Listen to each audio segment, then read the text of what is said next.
はい、こんにちは。画家の大塚明則です。今回もフレスコ画をやっていきます。ボンフレスコの続きですね。ジョルナータをつないで完成までやっていこうと思います。はい、まずは前回みたいに水を丸太にかけていきます。で、完成の方にはあまり水をいかないようにしてあげた方がいいと思います。一応水入っても大丈夫なんですけど、汚れがあったり、接着してない絵の具の粉とかが上にあったりとかしたら水で染み込んだりとかするんで、トラブル防止のためにあまり水がいかないようにしてあげられるといいと思います。ある程度ね、水がかかっても大丈夫なので、断面の方も水をまきます。一通り水まき終わったら、今度ね、断面とかですぐ水が引いちゃうんで、筆とかでしっかり断面も濡らしてください。霧吹き近距離とかでやっても大丈夫です。ただブシューって勢いがすごいんで、マルタの方のダメージがないように気をつけてあげてください。では、マルタをまた塗っていこうと思います。やり方は初回のジョルナータと同じでね、囲ってなんかプールみたいな形にして間埋めてってやっていくのがいいと思います。で、断面のところだけが今回からある感じなので、断面の方の説明をしていきます。で、ついでに、ね、なんで断面が斜めかっていうのを説明しますね。で、まず、二度塗りリストなので、まずはやっぱり斜めにした断面のちょっと中腹を狙って抜いていきます。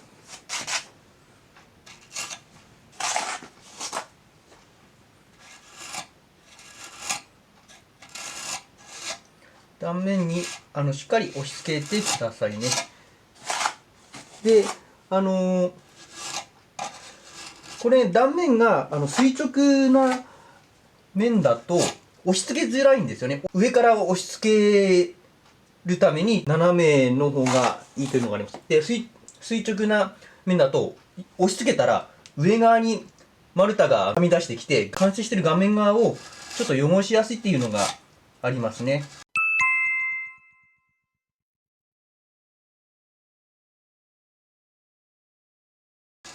で、逆に断面の角度が浅すぎると、丸太も薄塗りがちょっと限界があるんで、大きい砂粒1個以上は薄くならないということになってしまうので、浅いところは盛り上がりやすいっていうのがあるんですよね。なので綺麗につなげるんだったら、ちょっとそれなりに際が深くないと難しいというのがあります。なので45度よりはちょっとだけ急な断面で仕上げるのがいいと思います。はい、で今一度塗り目終わって、今度二度塗り目に入ります。で、二度塗り目の継ぎ目はちょっと今度デリケートになりますので、完成した絵側に丸太がはみ出ないように際は塗っていきます。小手先よく、僕指で拭いちゃったけど、布とかで拭いてやってください。小手先がね、丸太とかついてて汚れてると、それが完成した絵側について白い跡とかがついちゃうので、こまめに小手先はきれいにしてつなげてあげるといいです。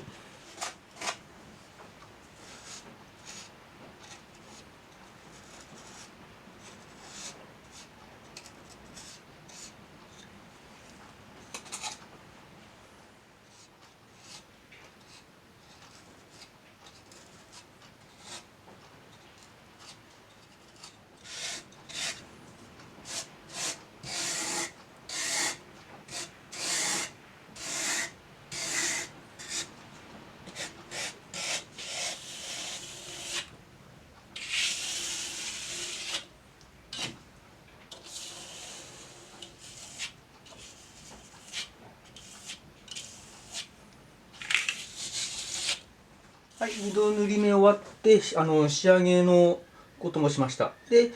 最後に断面の際とかをギュッとやってよくくっつけて、わずかに隙間があるところとかもギュッとやったら押し込めますので、そういった処理をしてあげるといいと思います。で、またしばらくしたら絵の方を描こうと思います。はい、ではまたトレースからやっていこうと思います。前回と同じイエローオーカーでやります。今回のね、範囲のないだけやって、前回のところはね、当然粉打ちはしないでいきます。で、じゃあ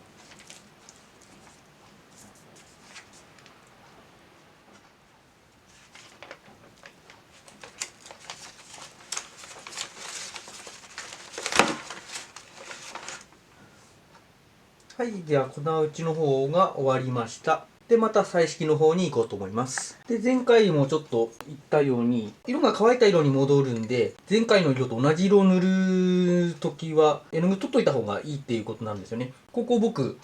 背景の色、前回と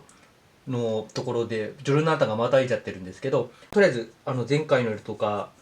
も、まだあるんで、それを塗っていく感じになりますね。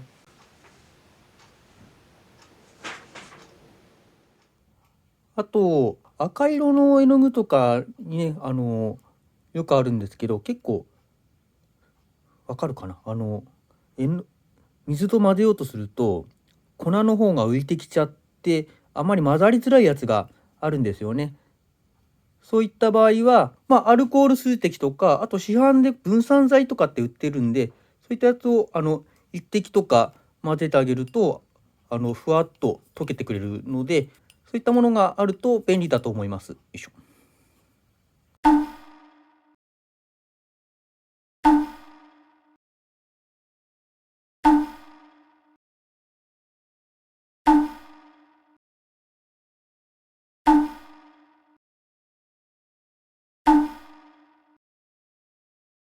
後半戦というのかな、もう少しで、出来上がるので、ここでフレスコの特徴であるモメント道路についてお話ししようかなと思います。モメント道路って黄金の時って訳なんですけど、フレスコって書き進めていて、最初は水気がいっぱいでなかなか進行度が遅いんですよね。で、どんどん水気が引いてきて、そのうち書きやすくなってくるんですけど、でいよいよ書けなくなるぞって感じで、今日の作業がもう書けなくなりそうな時の、もうマルタの限界の直前にすごくいい時間帯があるんですよ。もうどんどん絵の具が吸い付いていく、絵の具をひたすら重ねても、もうちゃんとしっかりペタペタペタってどんどん重ねていけるっていう時間帯があるんですよね。その時間帯が本当マルタがもう今日書けなくなるっていう直前なんですけど、その時、その時間帯をモメント道路黄金の時っていうすごく快適に書ける時間帯があります。それが過ぎると一気にシューンって水気が吸わなくなってきて、絵の具が定着しなくなるっていうことになってくるんですけど、フレスコに見せられる人ってその時間帯がやっぱり楽しくてやってる方とかも作家さんもいらっしゃいますので、ぜひともフレスコを描いてみようという方はその時間帯というのかな、その時の書き心地とかを体験できるようになれるといいかなと思います。結構ね、例えばその日の午前中に丸太塗ってで作業し始めて、もうきっと夜中とかもっと遅い時間帯にそれが来るんじゃないかな。下地の状態とか水気の吸い具合とかでだいぶ変わってきてはしまうんですけど、このぐらいの15ちょっと変形かな。このぐらいの大きさだったらそこまでの時間帯いかずにちょっと書き終わってしまうんですけど、興味が終わりでしたらレスカがすごく気持ちよく書ける時間帯っていうのを体験をちょっと目指してみて頑張ってみてください。僕は下が雲なんですけど、結構の白いのを残そうと思って描いてます。結構の白って綺麗だと思うので、生かした風に仕上げようと思うので、白地を残して描こうと思います。はい、とりあえず完成ということにしたいと思います。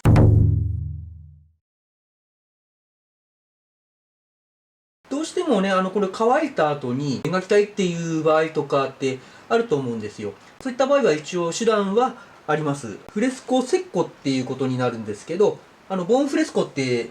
いうのは生乾きの時に絵を描き上げる。フレスコセッコってなると、乾いた後に絵の具に顔料にバインダー、要は接着剤ですね。そういったものを交えて描き上げる手法をセッコって言います。ボーンフレスコとセッコの合いの子っていうか中間ということでメッツォフレスコっていう言葉もありますけど、とりあえず乾いた後に描き上げることができます。カゼインとかニカワ、あと水彩絵の具のアラビアゴムとか、アクリル絵の具も使えます。ただ、前にも言ったように、対アルカリ性に、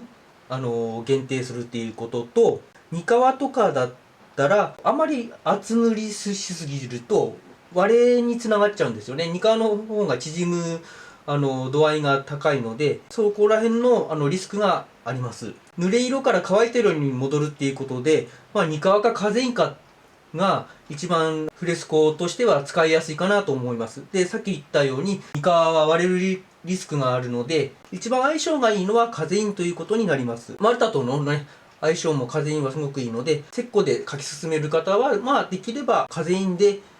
仕上げるとトラブルが少ないかなと思います。カゼインとかについてはまた別の動画でご紹介しようかなと思います。で、その他、さっき言ったフレスコ、石膏も含めてですけど、ズグラフィートだったり、フレスコでもちょっと変わった手法とかもいくつかございますので、またそのうち動画を作ろうかなと思います。で、濡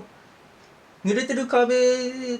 とかは結構脆いので、動かすときに注意してください。パタって倒したらもうガボッと剥がれたりとかする可能性とかあるのでね、できればちゃんと乾燥するまで動かさない方がいいんじゃないかな。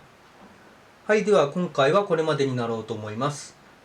またこの動画がよろしいと思ったらチャンネル登録、いいねの方よろしくお願いします。ご視聴ありがとうございました。